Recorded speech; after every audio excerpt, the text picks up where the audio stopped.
എന്തെങ്കിലും നല്ല കാര്യത്തിന് ഇറങ്ങുമ്പോഴായിരിക്കും ഇതേപോലെ ഓരോ ദുരന്തങ്ങൾ സംഭവിക്കണത്. ഇതെന്റെ കയ്യിൽ നിന്ന് അറിയാണ്ട് പറ്റിയൊരു സംഭവം ആട്ടോ. വണ്ടി ഒന്ന് റിവേഴ്സ് എടുത്തതാണ്, മതിലുമേ കൊണ്ടുവന്ന് ഇടിച്ചു, റിഫ്ലക്ടറും പൊട്ടി, കുറച്ച് പെയിന്റും പോയി. അതവിടെ ഇരിക്കട്ടെ. നല്ല കാര്യം എന്താന്ന് വെച്ചാൽ ഞങ്ങളും തക്കുടും ഒരു ഡേറ്റിന് പോയി. ഇതാണ് എന്റെ തക്കുടു. ഞങ്ങൾ അങ്ങോട്ടും ഇങ്ങോട്ടും തക്കുടു നാട്ടോ വിളിക്കണത്. നമുക്ക് എല്ലാവർക്കും ഉണ്ടാകും ഇതേപോലെ ഒരു കൂട്ടുകാരി അല്ലെങ്കിൽ കൂട്ടുകാരൻ. എന്ത് തൊല്ല കാര്യം പറഞ്ഞാലും കിടു, നീ ചെയ്തോ, നിനക്കത് അടിപൊളിയായിരിക്കും എന്ന് പറഞ്ഞ് നമ്മളങ്ങ് മോട്ടിവേറ്റ് ചെയ്യും. അതേപോലെ ആൾ എന്നെ മോട്ടിവേറ്റ് ചെയ്തിട്ടാട്ടോ ഞാൻ കളർ ചെയ്യാൻ എന്നൊരു ഡിസിഷനിലോട്ട് എത്തിയത്. ഈ കളറും അവള് തന്നെയാണ് എനിക്ക് റെക്കമെൻഡ് ചെയ്തത്, കോപ്പർ കളർ. ആൻഡ് അതൊരു നല്ല തീരുമാനം കൂടിയായിരുന്നു. ഫൈനലി ഞാൻ ഹെയർ കളർ ചെയ്തു. രാവിലെ വണ്ടിയൊക്കെ ജസ്റ്റ് തട്ടിപ്പോ എനിക്ക് ഭയങ്കര വിഷമം ഉണ്ടായി കൂടിയും ചെയ്തു.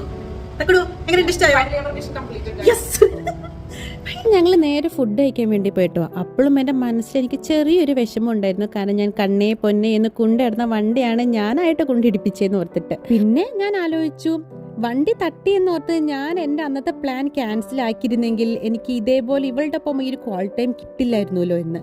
അത്രയുള്ള ഇന്നത്തെ വീഡിയോ.